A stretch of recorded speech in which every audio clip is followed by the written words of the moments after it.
Hello, today we're going to set up a private server on our own computer.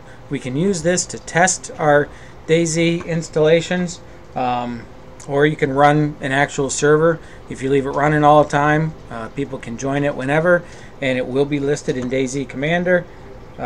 So this can save you the expense of paying for a hosted server if you want to leave it running. But the main reason to use it is to help you with your scripting. When you have your production server, you always want to try some scripts and make some changes, and it's kind of a pain in the ass to shut it down all the time and upload and wait till people aren't on the server. So you can use it on this server on your own computer, and once the files are running correctly the way you want, you just upload the mission PBO and the DayZ server PBO to your production server, and you're good to go. It's also a lot faster because you don't have to FTP the files, so it takes half the time to get it restarted. Okay, so what we're going to do is go to Steam Apps Common folder, and this is where you have all your games. Here's Arma 2 and Arma 2 Operation Arrowhead. If you have the standalone versions, that you didn't buy with Steam, then you know where they are. But I've created a folder on my desktop, DayZ Private Server, and I've already copied these. But what we do is, if you open up Arma 2 and you select all the files, hold down the Control key and drag it over here and copy them to the new folder that you've made. And then you're going to go back to Common, open up Arma 2 Operation Arrowhead, and we're going to do the same thing. We're going to select all the files and we're going to copy them. But what I'm going to do here is I'm only going to copy over the @DayZ. These are all the mods that you're running on your client. I have the standard DayZ, Epoch, Overwatch, Trader Joe's, and the dialogue editor here. And the default server pack comes pre-configured to run DayZ, so we're going to just copy the DayZ mod over for right now. I'll show you how to do Epoch and Overwatch. That's a very simple thing. But you do the same thing. You hold down the Control key and drag it over there and copy. And you're going to be asked to you're going to be asked if you want to overwrite or skip some of these files, because in the Operation Arrowhead, like you have the expansion, or I don't know which BE setup. BE setup is one. The MP missions, the missions, but they're the same between Arma 2 and Arma 2 Operation Arrowhead. So some of the files are going to be overwritten. It's up to you. You can either say overwrite all or skip all. They're the same file, so it doesn't matter. But what we're doing is we're going to run combined operations, and that is Arma 2 and Arma 2 Operation Arrowhead combined in one folder. So I've already copied both of them. That's why I didn't drop them in over here. And now this is what I have, is all the files from Arma 2 and Arma 2 Operation Arrowhead are all in my DayZ private server folder.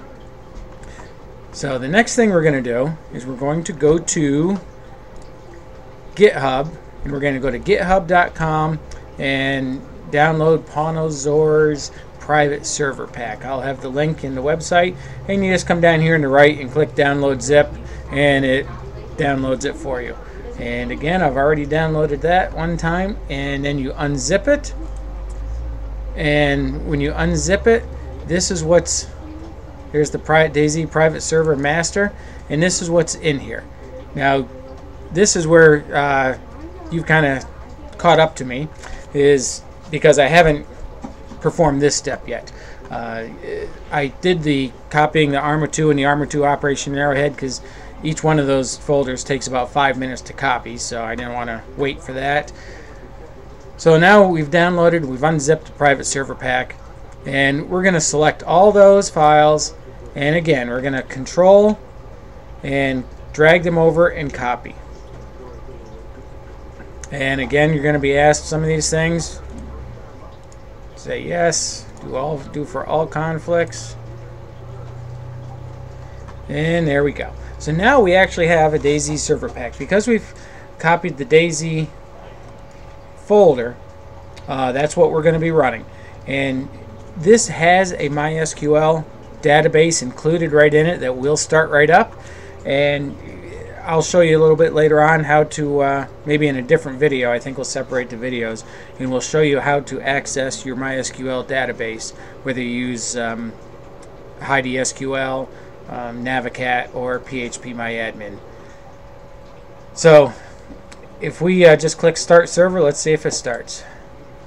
This is the, right here's the MySQL database. You can see it's blocked some of the features. We're going to allow access.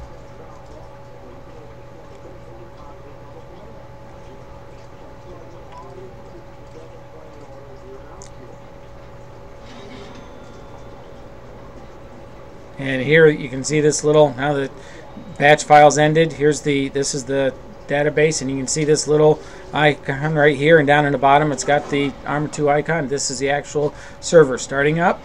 There's the window. Again, we're going to allow access. Host identity created. The server is running.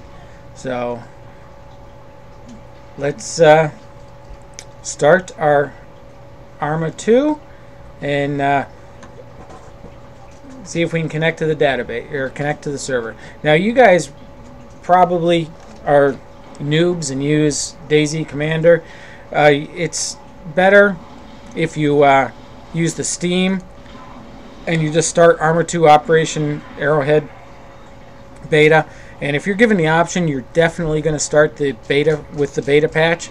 If you don't have it in your list here where you've started it, just click on your library and then just do play, and then you'll have it showing up here in the little quick list. But if you use DayZ Commander, the easiest way to connect to this server that's on your computer is to start DayZ Commander and you join any server. Does not matter.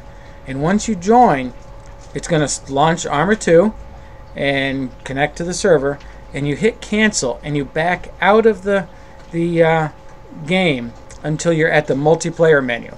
And I'll show you that multiplayer menu here in just 1 second. Okay, and you can see up here we are running DayZ standard by the icon. If it had Overwatch or Epoch, it would have that visual. And we use the expansions menu here to disable the mods that we don't want, like Overwatch and Epoch, and then you enable Arma 2 DayZ mod, and that game, make sure you got the correct one.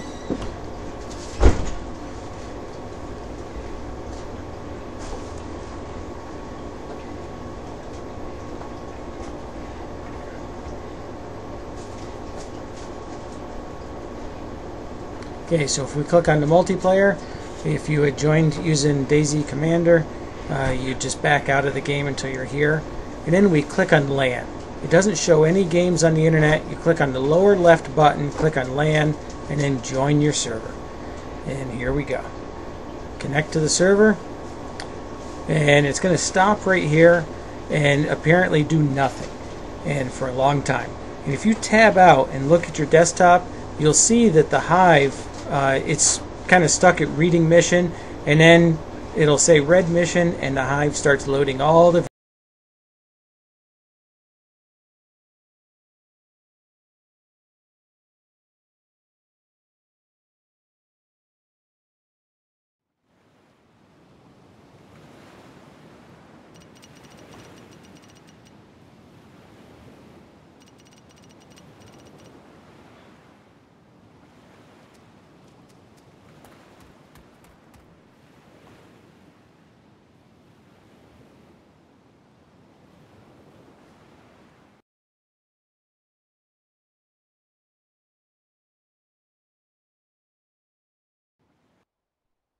tab back out.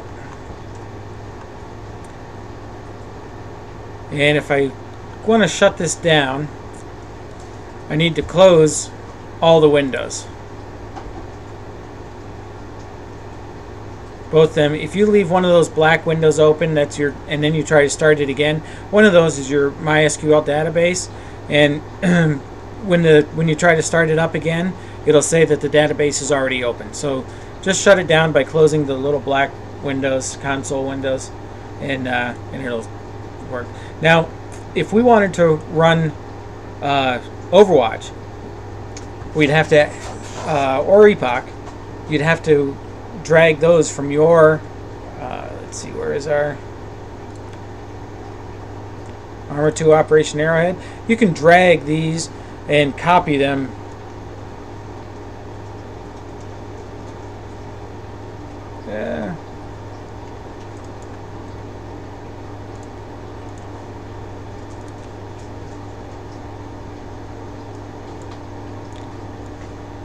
There, copy it. And it takes a minute. What we do on this private server is the Hive add-ons. This is where your DayZ server PBO. I would put your DayZ server PBO in here all the time, regardless. There's one less step you have to worry about. And if you're only going to run one mod, then that'll work. And you can have DayZ, Epoch, Overwatch, whatever you have over here.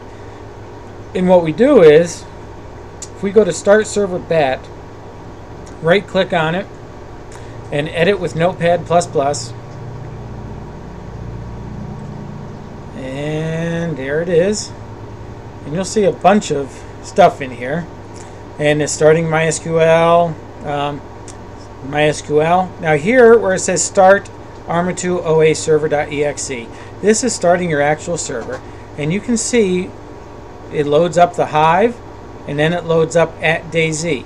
If I wanted to run the Epoch, I would replace @DayZ with the @DayZ Epoch, and now it's going to load the @DayZ Epoch mod. If I wanted Overwatch, I would have copied Overwatch into my folder, and I would have typed it right there. And that's all you have to do to change whichever mod you want to run.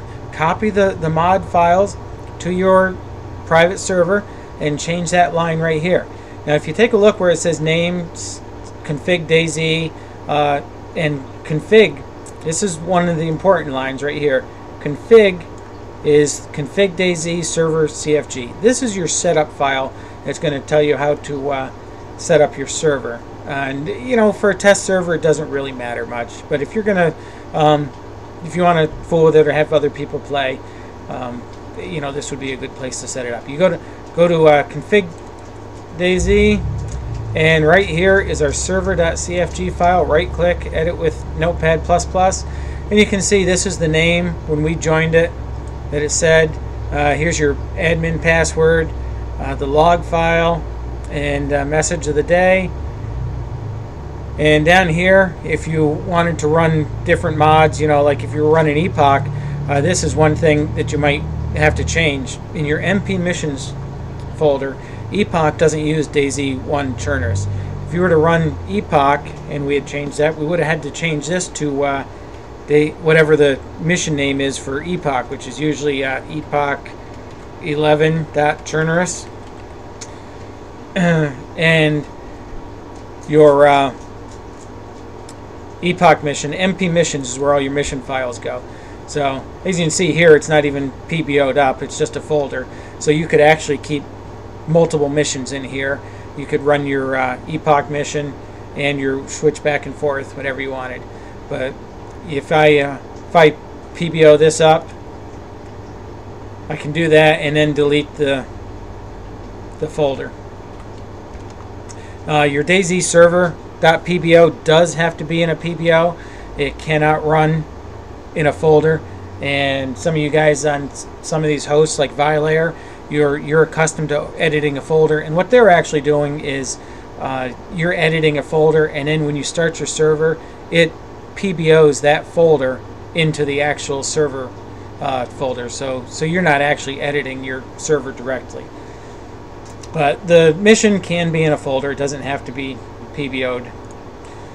The other thing to make sure that when you copy your new mod files over, that they are in the add-ons. There's an add-ons folder. If you take a look here, DayZ or Arma uses an add-ons folder for all its PBOs, And that's what these mods are just adding PBOs, and they all have to be in a add-ons folder. So, you know, here's all of our add-ons folder, and then the PBOs that are added are in there. And you can see I've unzipped, unpacked the DayZ code so I can pull out the files that I need. And I think that's about it. So you got the start server, config DayZ with the server server.cfg, and you have to make sure the missions file matches whatever mission name you're using. And for, you know, a test server, you don't have to change anything except just make sure that you're using the correct mission name. And the start server, the only change you need to make in here is keep it at Hive, and that's where you keep your DayZ server PBO, and just set this for whatever mod you're going to use. And it's ready to go. And we'll have another discussion. You shouldn't have to, for a test server, you shouldn't have to fool with the database, but I will create another video showing you how to connect to your database. And the great thing about this Ponzor's private server pack is it comes with a database and it's already configured. It's ready to go. You'd start the server and you're running. You know, it doesn't get any simpler than that. So we'll see you in part 2.